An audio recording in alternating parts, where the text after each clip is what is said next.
Start करते हैं molecular energy. Molecular energy, देखिए मॉलिक्यूलर एनर्जी होती क्या है। जैसे मान लो कि आपके पास एक कंटेनर है, इस कंटेनर में लिक्विड फिल है। अब इस लिक्विड में हमने 2 पॉइंट लेट कर लिए कि यहां पर एक पॉइंट ये ए लेट कर लिया और एक पॉइंट यहां बी लेट कर लिया। अगर हम ए और बी को गौर से देखें तो आप बी पॉइंट पे अगर फोर्स निकालेंगे तो फोर्स बेटा सभी डायरेक्शंस में होंगी, क्योंकि मॉलिक्यूल को क्या करना चाहेंगे, कंप्रेस करना चाहेंगे। तो फोर्स कहां लगेगा, ऑल डायरेक्शन, सभी डायरेक्शंस में लगेगा। लेकिन अगर हम ए पॉइंट को देखें तो ए पॉइंट पे अगर हम कहें कि फोर्स जो लिक्विड फोर्स लगा रहा है वो बेटा हाफ डायरेक्शन में। हाफ का सेंस यहां पर ये है जो आधा मॉलिक्यूल बाहर है और आधा मॉलिक्यूल के पास क्या है, एयर है, और आधे में क्या है, वाटर है। इसका मतलब है कि जो बी पर फोर्स लगाएगा, तो मान लीजिए कि जैसे मुझको मॉलिक्यूल मान लीजिए और मैं लिक्विड के अंदर हूं, तो मुझ पे फोर्स लग रहा है एक अप साइड, एक डाउन साइड, एक राइट में, एक लेफ्ट में। ये मैंने एज्यूम किए 4 फोर्सेस, मल्टीपल हो सकते हैं। तो 4 फोर्सेस में वेक्टर क्या है, फोर्स क्या है, वेक्टर क्वांटिटी है। और वेक्टर को एडिशन करने के लिए हमें क्या करना पड़ता है, वेक्टर एडिशन को देखना पड़ता है। वेक्टर एडिशन क्या होता है, वेक्टर एडिशन होता है vector F equal vector F1 plus vector F2 up to vector Fn, जितने भी टर्म्स हो। तो अगर मैं लिक्विड के इनसाइड हूं तो ऊपर वाला जो वेक्टर का कंपोनेंट है वो नीचे वाले कंपोनेंट को कैंसिल कर देगा और राइट वाला कंपोनेंट लेफ्ट वाले को कैंसिल कर देगा। इसका मतलब है कि मुझ पे जो फोर्स लग रहा था वो फोर्स हमारा मिनिमम था। कैसा था, मिनिमम फोर्स था। मतलब बी पर जो फोर्स ऑफ अट्रैक्शन है, फोर्स ऑफ अट्रैक्शन है वो बेटा मिनिमम है। लेकिन अगर ए पॉइंट पे निकालोगे फोर्स ऑफ अट्रैक्शन तो मैक्सिमम आएगा। उसका रीजन ये है कि जो मॉलिक्यूल सरफेस पे है तो इस पे फोर्स राइट में, लेफ्ट में, डाउन तो है, लेकिन अप साइड खाली है। ऊपर की 50% लेयर हमारी खाली है। इसका मतलब यह है कि यहां पर जो वेक्टर फोर्स का कंपोनेंट रहा होगा उसको यहां पर कोई कंपोनेंट ना होने की वजह से कैंसिल नहीं कर पाएगा, लेकिन राइट वाला लेफ्ट को कर देगा। डाउन साइड के कंपोनेंट कैंसिल नहीं होंगे। इसका मतलब यह है कि फोर्स ए पॉइंट पर ज्यादा है और बी पॉइंट पर कम है। तो सीधी सी बात है कि अगर आप वाटर सरफेस पे हैं तो सरफेस पे एनर्जी अगर 50 जूल है, अगर 50 जूल है सरफेस पर, तो इसका मतलब है कि नीचे की तरफ आओगे एनर्जी तो 50 जूल नहीं होगी, लेस देन 50 जूल होगी, लेस देन 50 जूल। और हमारा रूल कहता है कि अगर स्टेबल करना है किसी चीज को तो वो एनर्जी का लॉस करती है, वो एनर्जी का लॉस करती है। तो यहां पर एनर्जी किस पॉइंट पर ज्यादा हो गई, मतलब ए पॉइंट पर एनर्जी ज्यादा है और बी पॉइंट पर एनर्जी कम है। जैसे जैसे तुम बॉटम की तरफ चलोगे एनर्जी क्या कर रही है, डिक्रीज हो रही है। इसका मतलब जो सबसे बॉटम पे पॉइंट होगा वहां पर एनर्जी सबसे कम होगी। इसी को कहते हैं लिक्विड का इलास्टिक बिहेवियर। इसको कहते हैं बच्चा लिक्विड का इलास्टिक बिहेवियर, इलास्टिक बिहेवियर, ठीक, इसको बोला जाता है इलास्टिक बिहेवियर। और मॉलिक्यूलर एनर्जी, मॉलिक्यूलर एनर्जी ए पॉइंट पे मैक्सिमम होगी और जैसे जैसे टूवर्ड्स बॉटम जाओगे, टूवर्ड्स बॉटम जाओगे तो मॉलिक्यूलर एनर्जी मतलब यू बेटा क्या करेगा, डिक्रीज हो जाएगा। क्या हो जाएगा, डिक्रीज। तो वाटर का हर मॉलिक्यूल अपने आप को सिंक करना चाहता है, अपने आप को नीचे की तरफ बैठाना चाहता है। उसका रीजन यही है कि वो अपनी मॉलिक्यूलर एनर्जी को कम करना चाहता है।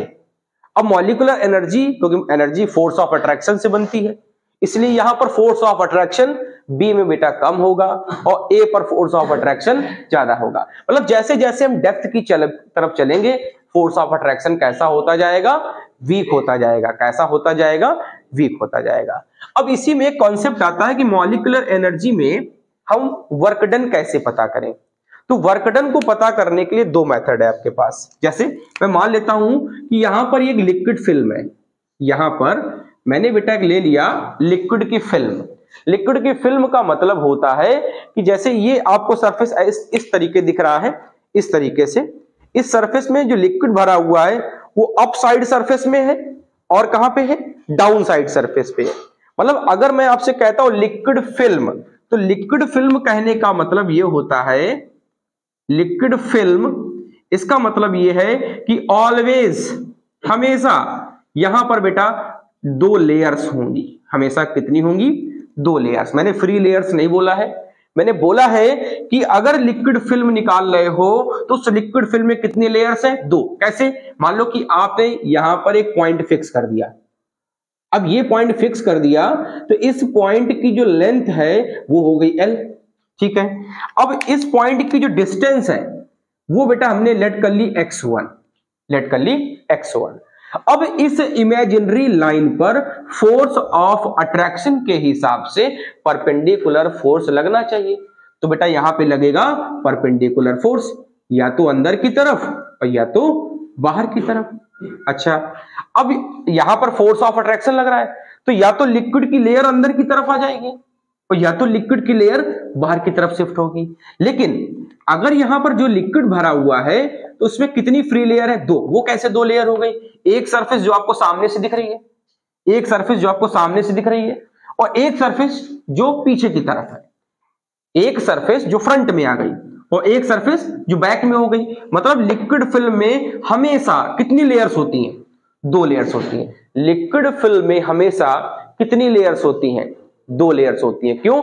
एक बेटा फ्रंट सामने की तरफ और एक डाउन साइड। जैसे मान लो आपने किसी वेसल में पानी ले लिया, अब उस पानी को लेने के बाद आप उसमें थिन फिल्म बनाते हैं। मान लो कोई रेक्टेंगल शेप का एक बॉक्स ले ले, रेक्टेंगल शेप का, अब वो बीच में खाली है, उसमें डिटर्जेंट मिला ले वाटर में, तो जब डिटर्जेंट मिला लेंगे तो सरफेस टेंशन कम हो जाएगा।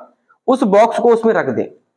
जब उसको बॉक्स को, स्ट्रक्चर को रखेंगे और फिर आप उठाएंगे तो आप गौर से देखिएगा उसमें एक अपैरेंट फिल्म बन जाएगी। जैसे इसको आप सोप सोल्यूशन कहते हैं। आपने कभी प्रैक्टिकल में देखा होगा ना कि जैसे हम हाथों को डिटर्जेंट लगा के रब करते हैं तो कभी कभी जब हम हाथों को दूर करते हैं तो बीच में एक लेयर सी आ जाती है, उसको कहते हैं लिक्विड की जो फिल्म है। अब वो लिक्विड की जो फिल्म बन रही है वो बेटा एक साइड नहीं बन रही है, अगर वो राइट साइड भी है तो उसका पोर्शन कहां पर भी है? लेफ्ट साइड भी है। इसका मतलब ये है कि अगर उस बॉक्स में एक लेयर ऊपर की तरफ क्रिएट हो रही है तो एक लेयर पीछे की तरफ भी क्रिएट होगी। तो लिक्विड फिल्म में हमेशा कितनी लेयर्स होती हैं?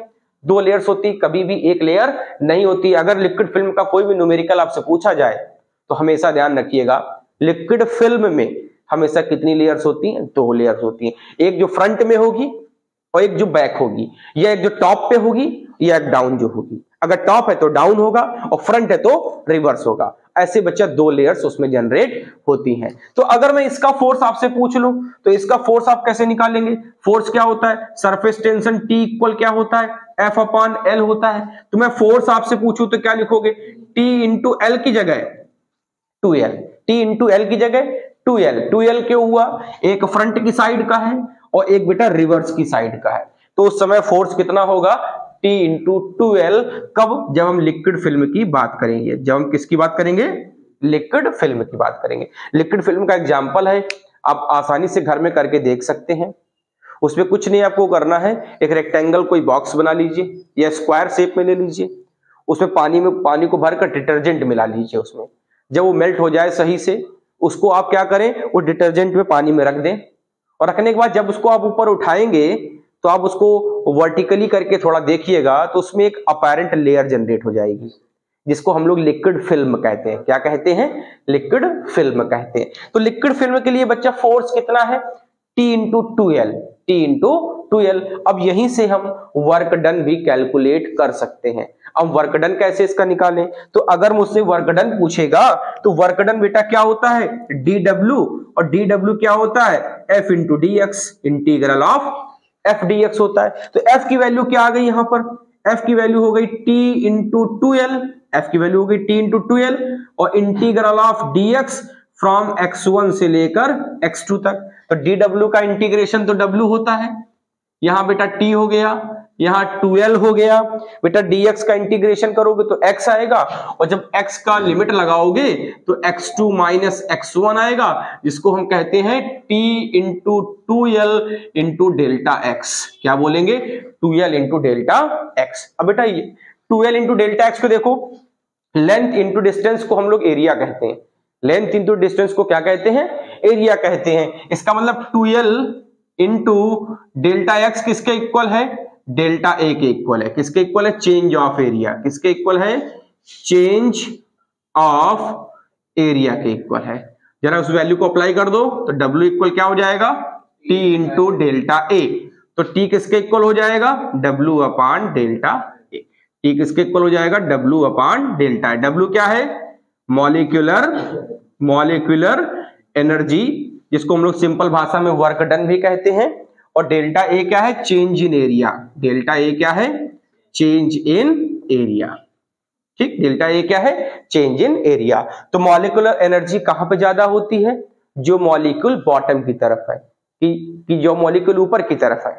तो मॉलिक्यूलर एनर्जी कहां ज्यादा है, जहां पर फोर्स ऑफ अट्रैक्शन ज्यादा होगा। फोर्स ऑफ अट्रैक्शन कहां ज्यादा होगा, जो सरफेस में मॉलिक्यूल है। क्यों ज्यादा होगा, क्योंकि बेटा एक तरफ के कंपोनेंट कैंसिल नहीं होंगे। तो यहां पर फोर्स कैसा हो जाएगा, मैक्सिमम हो जाएगा। यहां फोर्स कैसा है, मिनिमम। क्यों, फोर्स वेक्टर क्वांटिटी है बेटा, जितने भी फोर्स हो जाए मल्टीपल्स, हो सकता है कि दूसरे को सारे फोर्स कैंसिल कर दें। तो यहां पर फोर्स कैसा, मिनिमम। जहां फोर्स मिनिमम होगा वहां पर बेटा मॉलिक्यूलर एनर्जी भी कम होगी। क्या आपको याद है, अगर आपने केमिस्ट्री में इंटरनल एनर्जी का नाम सुना होगा, तो इंटरनल एनर्जी किस पे डिपेंड करती है, टेम्परेचर पे।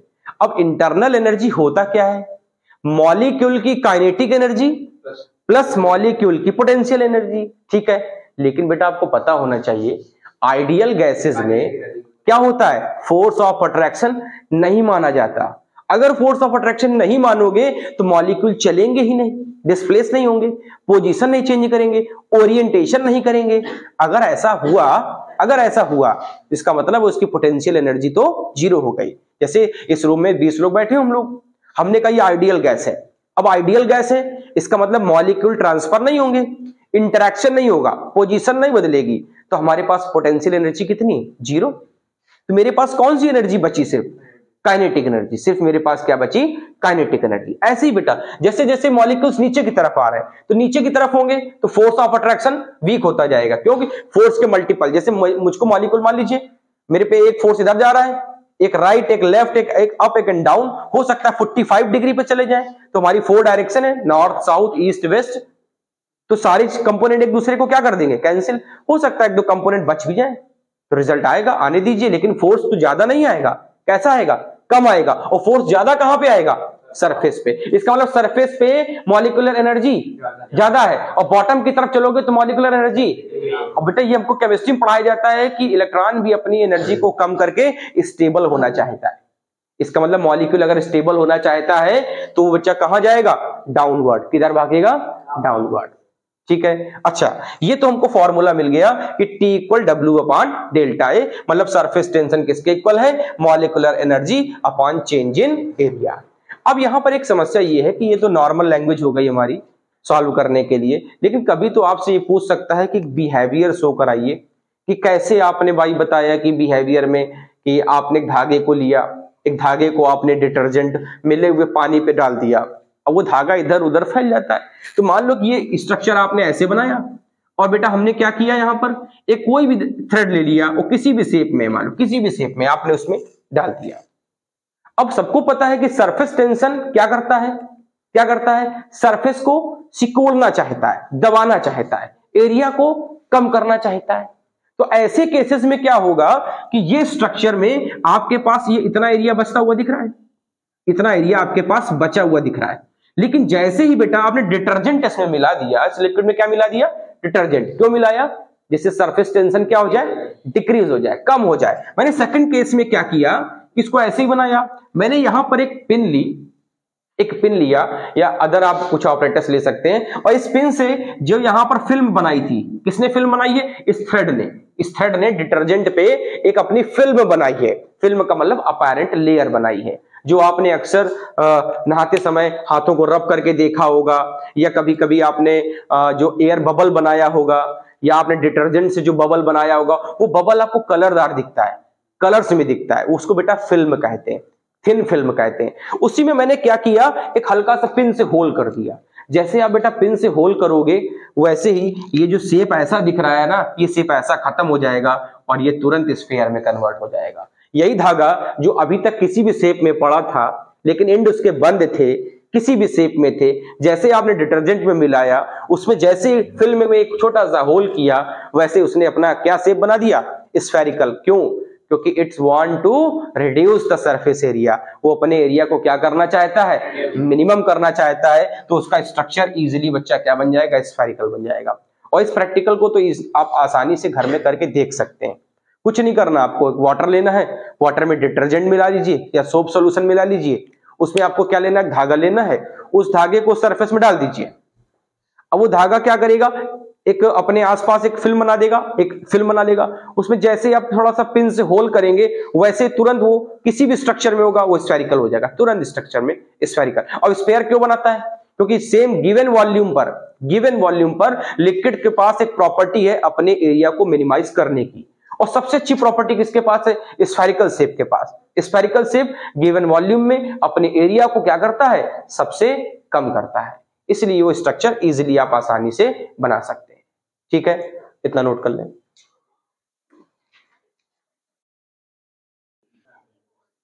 चलो देखो, अब हम बेटा यहां पर नीडल का केस पढ़ लेते हैं कि नीडल के केस को कैसे सॉल्व करते हैं। तो मान लो बेटा, ये हम फ्लोटिंग ऑफ नीडल की फ्लोटिंग का केस पढ़ते हैं। अब सबको लगता है कि नीडल अगर फ्लोट करेगी तो उसमें बायोंसी आएगी, अपथ्रस्ट आएगा। ऐसा नहीं है बेटा, नीडल में बहुत वेट नहीं होता है। तो ऐसा क्या होता है, जैसे मान लो आपके पास एक सरफेस है, ध्यान से, जैसे आपके पास एक सरफेस है, इस सरफेस पे ये लिक्विड भरा हुआ है, ठीक है। और बेटा यहां पे एक ऐसे नीडल रखी हुई है, ठीक। आप थोड़ी, मेरी डायग्राम जरा खराब है, आप समझ के मान लें कि नीडल है, बहुत बेहतरीन नीडल देखो मैंने बनाई है, नीडल सुई। हाँ बेटा, सुई समझ में नहीं आ रही होगी, कोई बात नहीं। इसको हम 64x से जूम कर देते हैं, सैमसंग S24 अल्ट्रा लगा के इसको जूम कर देते हैं, ठीक है। आओ इसको जूम करके देखते हैं। नहीं बेटा, सब दिखाई देगा, थोड़ा सा फील करना पड़ेगा। इस पोर्शन को देखो, इस एंड को देखना, इस एंड को बेटा, इस एंड को बस गौर से देखो, ठीक।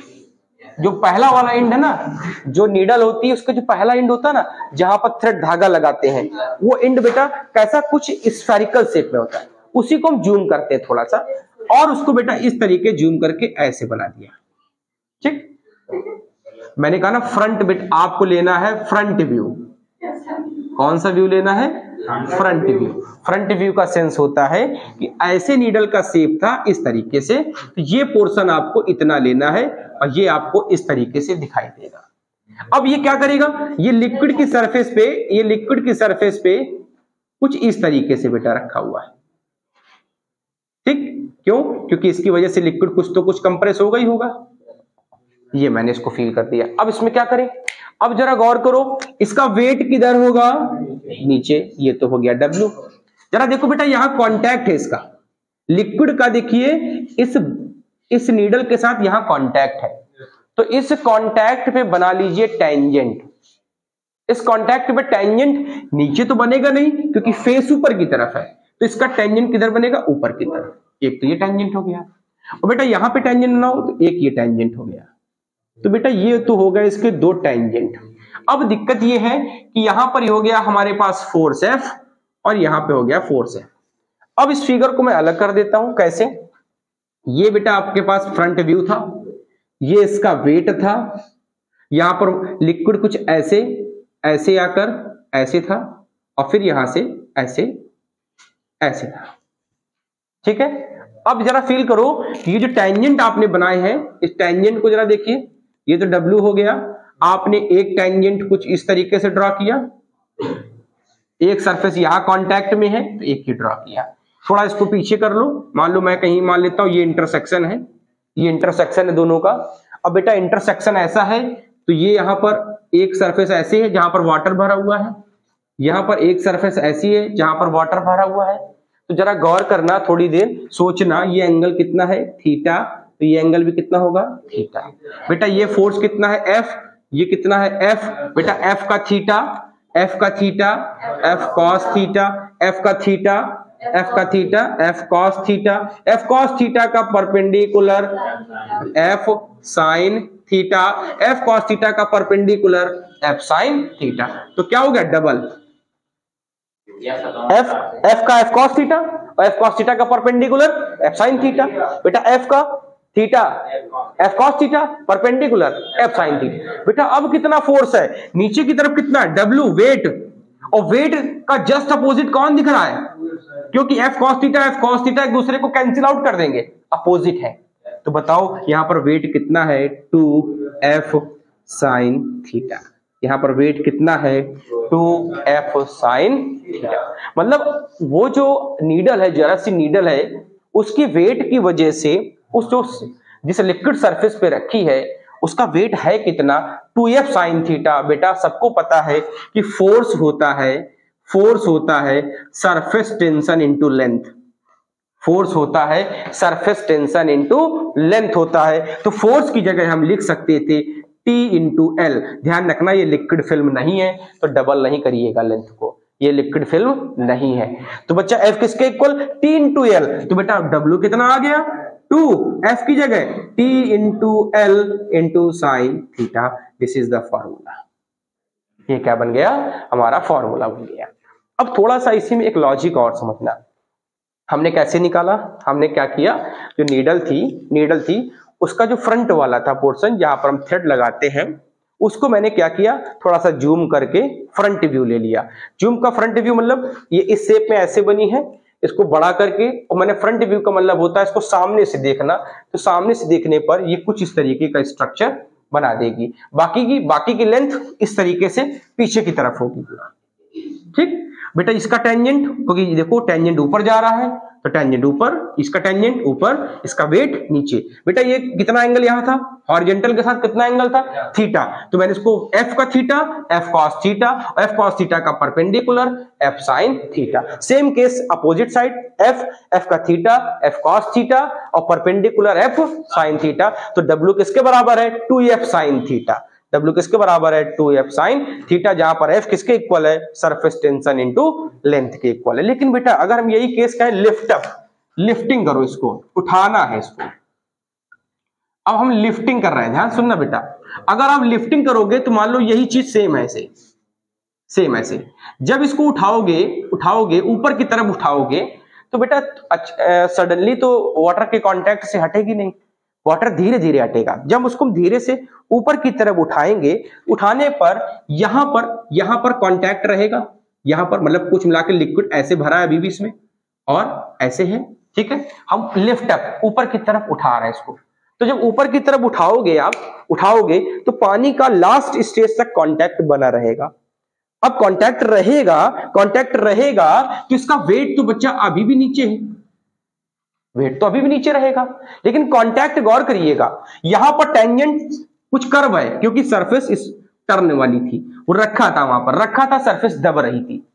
लेकिन यहां पर क्या कर रहे हो, उठा रहे हो, उठाओगे तो वाटर अपना धीरे धीरे कांटेक्ट छोड़ेगा तो टेंजेंट इस कॉर्नर पे आ गया। इस कॉर्नर पे टेंजेंट अगर बनाओगे तो डायरेक्ट सीधा कहां बनेगा, नीचे की तरफ आ जाएगा।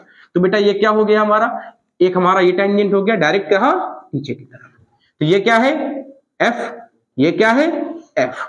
अब ध्यान से देखिए, आपको ऊपर उठाना है और सारे फोर्स कहां चले गए, नीचे की तरफ। तो लिफ्ट अप करने के लिए आपको रिक्वायर्ड फोर्स, अगर आपको ऊपर उठाना है तो रिक्वायर्ड फोर्स कितना है, जितना ये अपोजिट नीचे जा रहा है। तो नीचे कितना जा रहा है W प्लस 2F, नीचे कितना जा रहा है W प्लस 2F। मतलब उसको तुमको नीडल को वाटर की सरफेस से लिफ्ट अप करने के लिए, ऊपर उठाने के लिए कितना फोर्स लगाना पड़ेगा, W plus 2F, W plus, और बेटा F किसके इक्वल होता है surface tension into length. F किसके इक्वल होता है सरफेस टेंशन इंटू लेंथ के इक्वल होता है। क्या इतनी बात आपको समझ में आई? मतलब हमको लिफ्ट अप करने के लिए केस बेटा अपोजिट हो गया, और यहां पर जब लिक्विड वही नीडल उसमें रखी है तो रखने पर उसके पास वर्क या वेट कितना आ रहा है 2t into L sine theta. मतलब ये अलग बात हो गई, और लिफ्टिंग करोगे तो अलग केस हो जाता है। तो लिफ्ट करने पर आप फॉर्मूले को रटिए कि कितना रिक्वायर्ड फोर्स चाहिए तो W प्लस 2F। बेटा F किसके इक्वल है? Surface tension into length. किसके इक्वल है? Surface tension into length. जब वो नीडल उसमें रखी हुई है तो बेटा उस समय कितना वो वेट चाहिए इसको? 2F sine theta. 2F where theta is the angles between कौन सा? Tangent force with horizontal. Tangent force with horizontal. आगे चलकर इसी थीटा को एंगल ऑफ कांटेक्ट कहते हैं। आगे चलकर इसी टॉपिक का नया नाम मिल जाएगा आपको, angle of contact. Angle of contact, ठीक है, नोट कर लें।